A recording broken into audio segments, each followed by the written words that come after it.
Camarade d'Afrique. Ah non, Poutine il a parlé. C'était hier. Non, il a regardé l'Occident comme ça. Et puis il dit, c'est moi, je suis le chef du combat pour un monde libre, pour un monde multipolaire, pour un monde juste. Vous, votre hégémonie là, à mettre fin à ça. Non, le gars là, c'est un garçon, chers camarades. Je vous invite à l'écouter. Après, je vais décortiquer. Il faut qu'on décortique, chers camarades. On est parti. Mes chers amis, notre bataille pour la souveraineté, pour la justice, porte sans exagération un caractère national, parce qu'il s'agit de la sécurité et du bien-être de notre peuple. Le droit historique d'être la Russie, puissance forte, pays de civilisation. C'est notre pays, le monde russe, qui à plusieurs reprises dans l'histoire s'est opposé à ceux qui prétendent aujourd'hui être les maîtres du monde. Il s'agit de quelque chose d'important pour la Russie, mais pour le monde entier. Nous sommes contre une dictature, une hégémonie.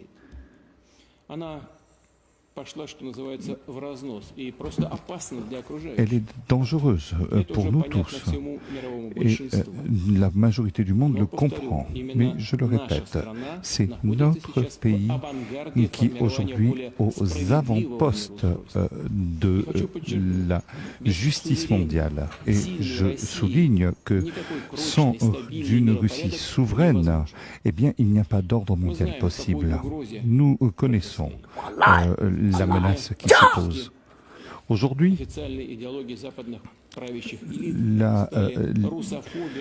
l'idéologie de l'élite occidentale, c'est la russophobie et le néonazisme. Ils sont contre la Russie, mais contre aussi tous les peuples de la Russie, qu'il s'agisse des Bachkirs, des Tatars, des Tchétchènes, des Bouriates, des Irkoutes, des Juifs, des Ingouches, des Altaïs. Je ne citerai pas tous les peuples, j'en oublie, mais ils sont contre tous les peuples de la Russie. Ils ne veulent pas d'un pays plurinational comme la Russie, avec des traditions, des cultures, ses langues. Dans leur schéma d'exploitation et de pression de colonisation. C'est pourquoi nous voulons nous opposer à cela, parce qu'il s'agit, bien entendu, de choses élémentaires. La Russie, ils veulent la décoloniser. Ils considèrent la Russie comme une prison des peuples.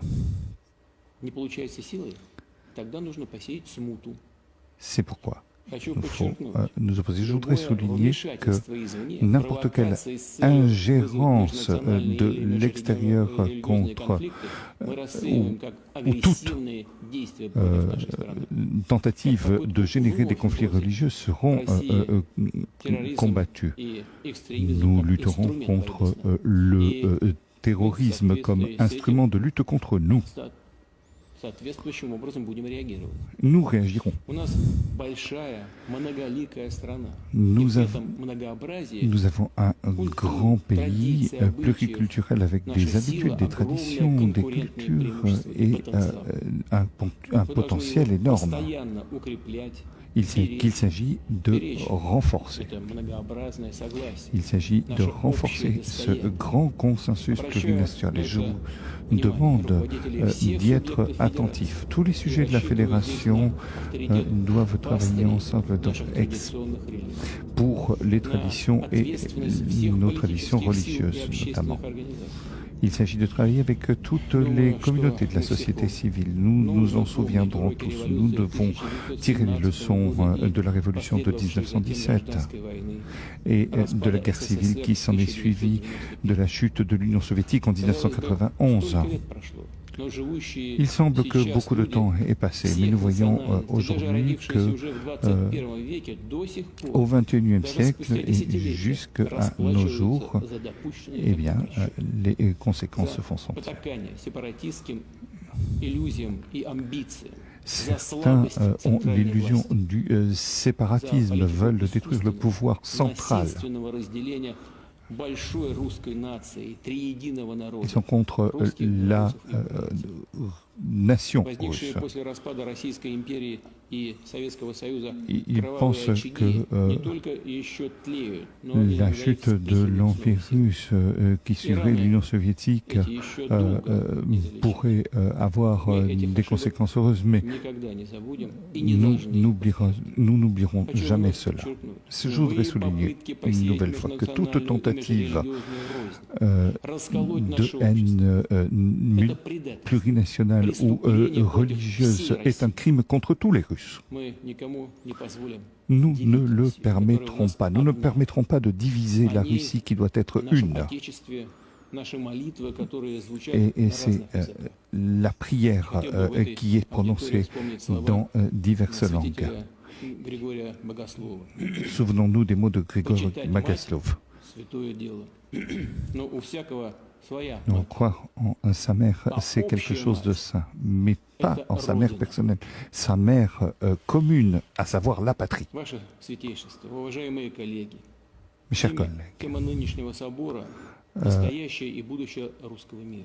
aujourd'hui, le monde russe concerne toutes les générations, tous ceux qui vivront après nous. Le monde russe, c'est la Russie ancienne, la Moscovie, les tsars, l'Union soviétique. C'est la Russie contemporaine qui revient, qui renforce et qui multiplie sa souveraineté comme puissance mondiale. Il s'agit d'unir les forces spirituelles, la langue russe, son histoire, sa culture, son indépendance, y compris son appartenance religieuse. Mais je veux souligner que sans les Russes, sans le peuple russe, il n'y a pas et il n'y aura pas de monde russe et de Russie. Il ne s'agit pas de créer quelque chose d'artificiel. C'est un fait. C'est un fait. Dans notre Constitution, il faut renforcer le statut de la langue russe comme langue fondatrice de l'État russe. La Russie, c'est plus qu'une nationalité. Et cela a toujours été le cas dans l'histoire de notre pays, y compris d'un point de vue culturel, spirituel, historique et d'un point de vue identitaire. Être russe, c'est une responsabilité, une énorme responsabilité pour le nom de la Russie. Et c'est là que se trouve le vrai patriotisme. Je veux dire que seule une Russie unie et souveraine peut garantir l'avenir et le développement du peuple russe et de tous les autres peuples qui vivent dans notre pays. Il s'agit d'unir notre destin historique. Que signifie la souveraineté pour notre État, pour chaque famille, pour chaque être humain? Les valeurs du réel, c'est d'abord et avant tout la liberté. La liberté pour la Russie, pour notre peuple et bien sûr pour chacun d'entre nous, parce que dans notre tradition, on peut se sentir libre, mais personne ne peut se sentir libre si autour de lui on ne se sent pas libre. Et c'est cette liberté authentique qu'il nous faut défendre, que défendent nos soldats, nos officiers, les combattants, le peuple libre qui comprend sa responsabilité aujourd'hui et pour les générations futures. Une source unique de pouvoir, un pouvoir souverain appelé à servir l'ensemble du peuple. Pas servir des corporatismes, des partis ou des intérêts étrangers. Non, l'homme libre est toujours dans l'action de servir. Et c'est nécessaire pour le développement souverain, pour l'intérêt national. Nous devons résoudre les problèmes colossaux qui se posent dans cet immense espace qui va de la Baltique au Pacifique en passant par la mer Noire. Notre économie, notre agriculture, notre industrie, les nouveaux secteurs d'activité, l'industrie créative doivent accroître leur propre potentiel. Je m'adresse aux entrepreneurs qui, je le sais, dans cette salle, sont présents. Et je voudrais vous remercier chacun d'entre vous pour votre travail, chers amis. C'est en unissant les forces de l'économie que nous avons pu nous opposer à l'agression économique de l'Occident. La Russie va renforcer le soutien de son économie nationale. C'est essentiel comme nouvel instrument. Investissez dans la Russie, créez une place de travail, formez du personnel et la croissance de l'économie nationale connaîtra de nouveaux succès et de nouvelles possibilités pour vos entreprises. L'économie nationale renforce la souveraineté du pays. Toutes les composantes sont impliquées. Le développement souverain du pays, de l'économie, des entreprises, de la sphère sociale est nécessaire pour tous les citoyens, est bonne pour tous les citoyens, pour toute la Russie. Et elle est juste. Bien sûr qu'il n'y a pas d'égalité primitive, mais il faut des conditions de vie justes pour la santé, la culture, le sport dans toutes les régions du pays.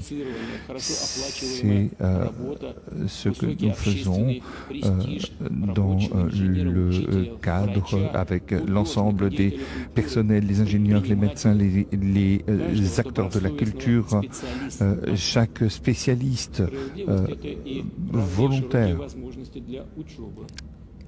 Il faut également élargir le potentiel d'études pour que la jeunesse puisse se réaliser. En Occident, aujourd'hui, on pratique non seulement la cancel culture, mais également l'annihilation de l'humanité. Beaucoup d'objets classiques sont jetés à bas et avec des mensonges scientifiques. Il ne faut pas tolérer une interruption de la culture.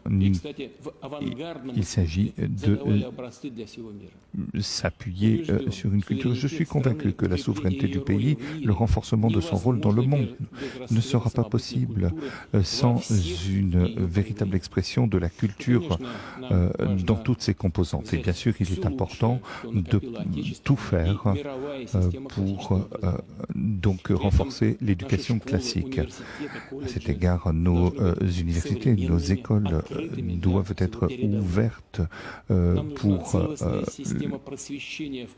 ouvertes vers le monde. Il s'agit de travailler avec la famille, avec le système éducatif, la culture nationale, le travail des jeunes, avec les organisations sportives, avec les organisations patriotiques. Et j'ajoute le monde, un mot de sagesse. Oui, l'Église est séparée de l'État. Et le patriarche l'a dit à plusieurs reprises. Mais malgré cela, nous avons une relation unique avec l'Église. Ce que je voudrais dire, c'est que nous ne devons pas séparer l'Église de la société et de l'homme. C'est pourquoi je souligne à nouveau l'importance du rôle que jouent les religions dans le renforcement de la jeunesse et le renforcement des valeurs morales et spirituelles sont des éléments d'une extrême importance, avec tous nos pasteurs et tous nos religieux. Excellences, mes chers amis, vous savez que j'ai signé un décret pour que 2024 soit l'année de la famille en Russie. Je souligne que cette décision s'appuie sur le développement de la majorité de notre société. Je suis sûr que la communauté russe soutient cela. Et je voulais dire à nouveau que renforcer les défis démocratiques auxquels nous sommes confrontés n'est possible qu'avec l'aide de tous. Bien sûr, les chiffres du budget, de la croissance démographique ne suffisent pas, mais ce qui est encore plus important, ce sont les orientations vitales de l'homme. Sur la base des naissances avec l'amour, la confiance et l'appui moral. En aucun cas et jamais nous devons l'oublier. Notre peuple garde des traditions fortes au sein de la famille pour les générations futures et pour avoir davantage d'enfants. Avec les grands-parents, les arrière-grands-parents, nous devons travailler avec tous. Il y a des traditions qu'il faut faire croître. La famille doit être la norme, le mode de vie pour tous les peuples de la Russie. Et la famille, c'est la base de l'État et de la société. C'est un phénomène spirituel et moral. Le soutien de la famille, la maternité, l'enfance doit être le travail sans exclusion de toutes les sphères de la société, de notre infrastructure socio-économique et politique, l'éducation, la formation, je n'oublie pas la santé bien sûr. Il s'agit d'unir nos traditions religieuses, ce qui est nécessaire pour le renforcement de la société. Le renforcement du peuple de la Russie est important pour les décennies à venir, et je dirais davantage pour les générations à venir. C'est l'avenir de la communauté russe pour une Russie millénaire et éternelle. Excellences, mesdames et messieurs, devant nous, nous avons des problèmes de grande ampleur. Avec un travail ecclésial, nous y sommes prêts. Nous faisons entrer à nouveau dans la composition de la Russie les nouvelles régions pour des valeurs authentiques. C'est pourquoi je souligne que ce qu'il y a de plus haut, c'est le droit qui s'appuie sur les forces populaires.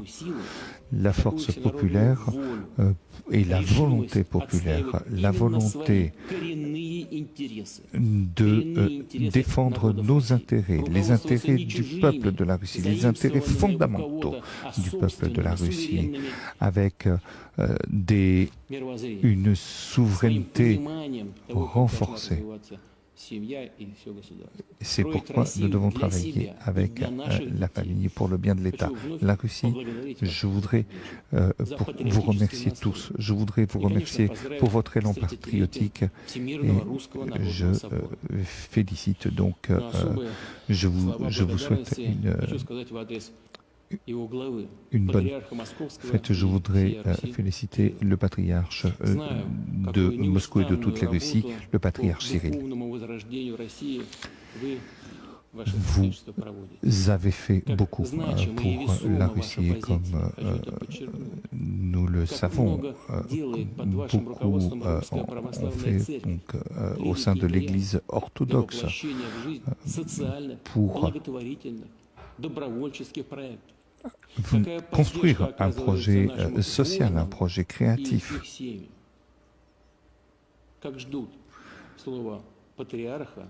Comme vous attendez tous, vous l'attendez tous, vous attendez la parole et vous écoutez la parole de notre patriarche. Tout le monde, y compris les soldats, Et vous avez reçu le prix du président de la Fédération de Russie pour 2023 pour avoir renforcé la société russe. Je vous remercie. Camarades peuple d'Afrique, vous venez d'écouter le grand Poutine, chers camarades. Je vous ai laissé écouter toute la vidéo pour que vous puissiez comprendre certaines choses. Et bon, on va décortiquer. Vous allez comprendre de quoi c'est, chers camarades d'Afrique. Dans un premier temps, ce qui est très important, Poutine dit, sans une Russie souveraine, il n'y a pas de monde civilisé possible. Il n'y a pas de monde libre possible sans une Russie souveraine. Et le mot souveraineté, il a prononcé plusieurs fois en s'adressant à son peuple russe. L'année 2024 est consacrée à la famille, est l'année de la famille. Mais d'abord, il faut qu'on décortique cette chose. La Russie est en avant-poste pour un monde civilisé, un monde multipolaire, un monde libre. Mais si la Russie est aux avant-postes d'un monde comme ça, là, ceux qui mènent le combat contre la Russie, là, et là, c'est quel monde ils veulent? Un monde où l'inégalité règne. Un monde de barbares, de violents. Un monde qui se transforme en une jungle où le plus fort mange le plus faible. C'est ça le monde que les gens nous imposent. Et vous avez compris, chers camarades d'Afrique. C'est ça que les gens nous imposent. Mais, je vais vous dire une chose. Parce que la Côte d'Ivoire, là, il faut qu'on en parle. Chers camarades. Parlons de monde libre, monde souverain. Parce que Poutine n'a pas de souveraineté beaucoup. Camarades d'Afrique. Est-ce que vous savez que, en Côte d'Ivoire, précisément de mon pays, le code d'investissement de notre pays permet aux investisseurs de s'installer sur 5 ans sans payer d'impôts. Si un investisseur vient en Côte d'Ivoire comme ça, il s'installe sur 5 ans, il ne paie pas d'impôts. Vous comprenez? Et comme ils sont malhonnêtes, ces investisseurs-là, je parle des grands groupes, des multinationales, les Bolloré et consorts, ils ne paient pas d'impôts, chers camarades. Et quand ils ne paient pas d'impôts sur 5 ans, quand les 5 ans arrivent, normalement, ils doivent commencer à payer un peu maintenant. C'est pas ça. Ils changent de contrat avec l'État. C'est-à-dire qu'ils changent de nom. Ou bien ils ajoutent un petit nom dessus. Donc l'entreprise change. Ou bien ils changent de partenariat, etc. Ils mélangent, puis ils repartent à zéro.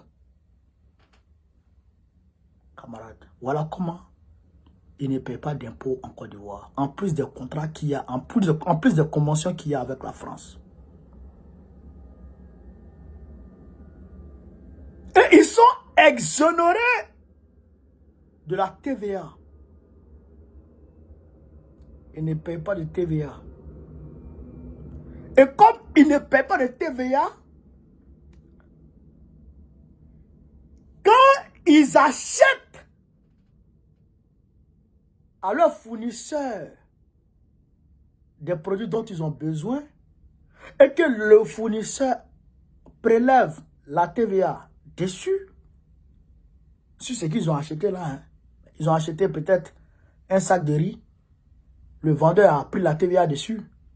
Donc la TVA que le vendeur a pris dessus, là, avec le vendeur il vend avec la TVA, d'accord. Donc la TVA qu'ils ont payé là, en achetant le sac de riz là, ils vont encaisser ça à l'État de Côte d'Ivoire et l'État de Côte d'Ivoire leur reverse ça. Ce que je vous dis là, c'est factuel, c'est vérifiable, c'est essentiel. C'est beaucoup qui parle. Si c'est faux, ils n'ont qu'à me trouver là. Je ne vais pas vous dire tout aujourd'hui.